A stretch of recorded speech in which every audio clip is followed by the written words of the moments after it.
Одоо сар гарангийн өмнө Болормагийн байшин цахилгаанаас үүдэлтэй галгарч тэрээр 3 хүүхдийнхээ хамт өмсөж байсан хувцастайгаа үлджээ. Ийм дөрвөх толгойлсон ээжид тусалгаар Солосеп компани захирал Солонгоо Эрдэнэтийн лидер бүсгүйчүүд 2 номын Баатар бүсгүйчүүдэд хандсанаар тэд санал нэгдэж нэгэн ээж 4 хүүхэдтэйгээ аз жаргалтай амар тайван амьдрах ажилд хамцуу шамдан зүтгэжээ. Өнөөдрийг хүсэв хүлээсэн хүн бол Туяабаатар эгчим. Тэр энэхүү ажлыг эхлэхээс нь дуустал удирдан зохион байгуулж бүх ажлыг гардан хийжээ. 3 хөөрхөн хүүхэдтэйгээ ийхүү баярлж хөөрж байгааг харах сайхан байна гэдгээ Туяабаатар илэрхийллээ. Тийж Туяа эгчмэр маань. Тэгээ энэ аян болол 4 сарын 1-нд надад санал тавьсан. Тэгээд би өөрөө эмдэг твтээд ингээд наваа хүлээж байгаа 4 сарын 8-нд гарангуутаа энэ ажлаа эхэлсэн байгаа.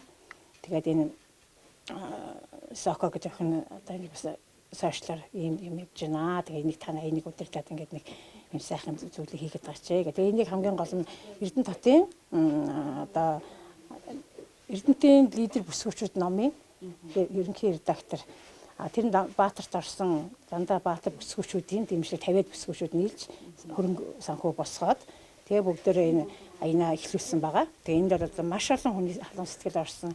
Тэр 50 бүсгүйгийн зүйлээр эднийхээ гэр нь шатсан. Гинтхэн шатсан. Тэгээ хамгийн гол нь гэр шатсан байсан ч гэсэн 3 хүүхэд маань дотор нь байсан ч гэсэн аюулгүй үлдсэн.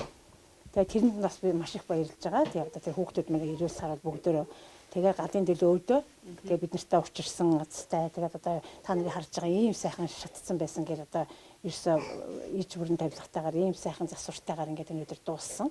Халуун тогоон дээр юм хийж байгаа л тэгэл дээшээгээ буутаад тэр чигтээ авалцсан. Тийм ганц ч юм дөрүүлээ яг өмссөн хувцастайгаа л гарсан. Тэгээ 2 жил хагасын өмнө нөхөр маань өнгөрөөд тэгээд хөдөнөөс бүх молоо зараад энэ хашаа байшинг авч ирсэн. Би өөрөө оюутны өдөрт ажилладаг. Тийм. Эрдэнэтийн Эрдэнэс бүсгүйчүүд номын их жахнар маань тусалсан. Тийм. Тэгээд сэтгэлээгээр нь тусалсан.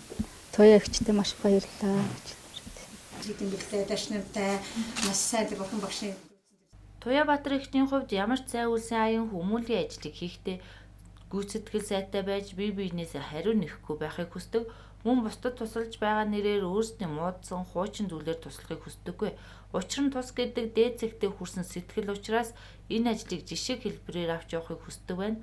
Иймээс хандив аянд олон аж ахуй нэгж байгууллагууд болон хувь хүмүүс нэгдсэн байна. Тэгээ дээр нь мэдээж тухайн цугласан санхүү бол багтсан. За тэгээд тэрэн дээр нэмээд би ч өөрөө бас Эрдэнэтийн топууд гэдэг группийг бас удирддаг. За тэгээд дээр нь бас сайн санаатай өмнө ч гэсэн олон жил биш 18 жил дараа дээр сайн үлсэн хийсэн болохоор маш олон хамтрагчтай байдаг. Нөгөөдөл маань ч би одоо Шкапыг ихтэл одоо Солосеп компани тэ Соко захиралтай компани гэж хийж өгсөн байж гэн. За энэ ширээ сандлыг ихтэл Молор Эрдэнэ компани одоо өөрсдөөсөө гаргаж өгч гэн. За тэгээд тэр үүдний тэр одоо хувцсны үлгүүрийг ихтэл манай топуудын найзууд маань нийлж аваад авч өгч гэн. За тэгээд хүүхдийн хувцас хуунаар одоо тэ танаа харан тэгэл одоо юунууд гурил бодаа юу гэдгийг тэ ингээд маш олон нэмэлт зүйлүүд их орсон. За тэгээ нэргүй бас тэ багсагаар туссан найзууд маань ихтэй ямарсан ихсэн ажил маань гайхалтай дууссан болохоор маш их баяртай байгаа. Цаашид Болормоо болон түүний 3 хүүхдэд тусалсаар байх болно гэдгээ Туяабаатар эгч хэлсэн юм. Мөн түнчлэн олон хүний сэтгэл шингэж хүч хөдөлмөрөөр бүтсэн байшиндаа зөв сайхан амьдарч тусалсан хүмүүсийнхээ сэтгэлийг дааж явахыг Болормоо захилаа. Болормоо нь хүүхдийнхээ хамт ажиллаж хичээнгүй, элдв муу зуршилгүй шаргуу хөдөлмөрлөж хичээж амьдардаг тул тусалгад урамтай ажил үйлс нь хурдан бүтлээ гэж онцолж ярьсан юм а.